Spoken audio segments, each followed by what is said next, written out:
24 नवंबर को दंगों की जांच के लिए न्यायिक आयोग की टीम आज संभल भी पहुंची। न्यायिक आयोग इस बात की जांच कर रहा है कि संभल में जो दंगा हुआ था वो कैसे हुआ था, हिंसा कैसे भड़की थी, पाकिस्तान में बनी गोलियां संभल दंगों में कैसे इस्तेमाल हुई, पाकिस्तानी कनेक्शन क्या है। न्यायिक आयोग आज संभल पहुंचा। सर्वे के वक्त सैकड़ों लोगों की भीड़ कैसे इकट्ठा हो गई और दंगों के वक्त 4 लोगों की हत्या कैसे हुई।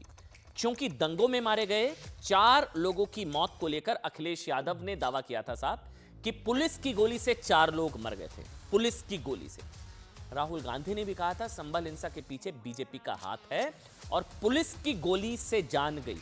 प्रियंका वाड्रा ने भी कहा था कि संभल हिंसा के पीछे योगी सरकार का हाथ है, पुलिस की गोली से जान गई। असद ओवैसी ने भी आरोप लगाया था कि संभल हिंसा में 4 लोगों की मौत जो है हादसा नहीं, मर्डर है, पुलिस की गोली।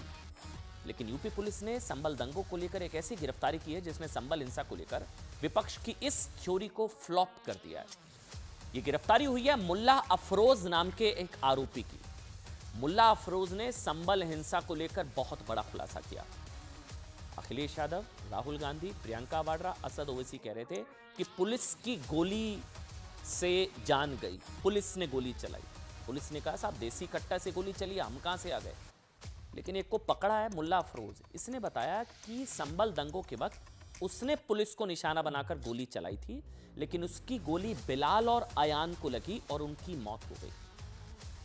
आप समझिए, ये दंगाई मुल्ला, दंगे का आरोपी, वो खुद कह रहा है कि मैंने गोली चलाई और मेरी गोली से वहां लोगों की मौत हुई है। अखिलेश यादव ने क्या कहा, पुलिस की गोली। राहुल गांधी ने क्या कहा, पुलिस की गोली। प्रियंका वाड्रा ने क्या कहा, पुलिस की गोली। पुलिस ने कहा देसी कट्टे से गोली, हम कहां से आ गए। लेकिन अब मुल्ला अफरोज, जिसको गिरफ्तार किया गया, जिसको संभल दंगे का मास्टरमाइंड बताया जा रहा है, वो कह रहा है कि उसने पुलिस को निशाना बनाकर गोली चलाई थी, गोली लगी जो है बिलाल और अयान को और उनकी मौत हो गई। मुल्ला अफरोज ने भी बताया कि संभल दंगों के वक्त मस्जिद के बाहर इकट्ठा भीड़ में 10 से 20 लोगों की हत्या की प्लानिंग थी इन लोगों की। वो खुद बता रहा है, कबूलनामा है उसका, कि बहुत बड़ा प्लान था।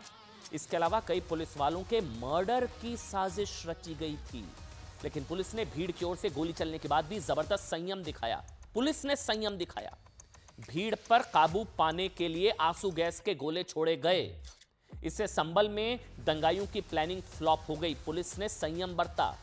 पुलिस ने मुल्ला अफरोज के पास से वो देसी तमंचा भी बरामद कर लिया। मर्डर वेपन मिल चुका है। यह आज की सबसे बड़ी खबर है। संभल दंगा, संभल हिंसा, 4 लोगों की मौत, पुलिस की गोली, पुलिस की गोली, पुलिस की गोली चीखने वाले आज ये खबर आप तक नहीं पहुंचने देंगे कि एक दंगाई ने खुद मान लिया कि हां, मेरी गोली से वहां पर 2 लोगों की मौत हुई है। बिलाल, अयान, इनकी मौत हो गई। फोरेंसिक रिपोर्ट से भी इस बात की पुष्टि हो गई है कि बिलाल और अयान को जो गोली लगी वो मुल्ला अफरोज के तमंचे से ही चली थी।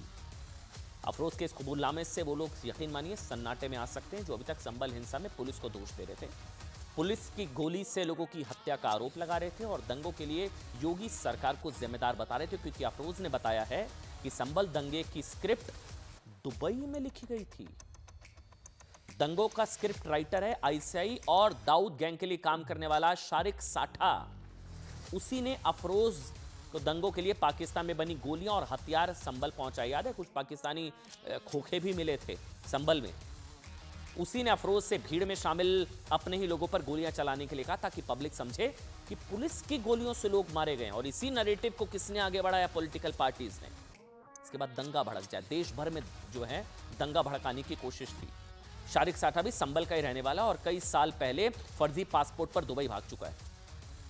मुल्ला अफरोज ने पुलिस को बताया कि दुबई में बैठे आईएसआई एजेंट शारिक साठा ने उसके एक साथी को एक ऐप के जरिए कॉल किया। इस कॉल में शारिक ने जो कहा वो बेहद विस्फोटक है।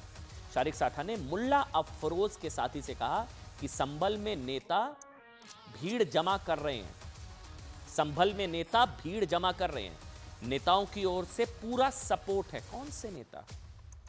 कुछ नेता सपोर्ट कर रहे थे, नेताओं की ओर से पूरा सपोर्ट है।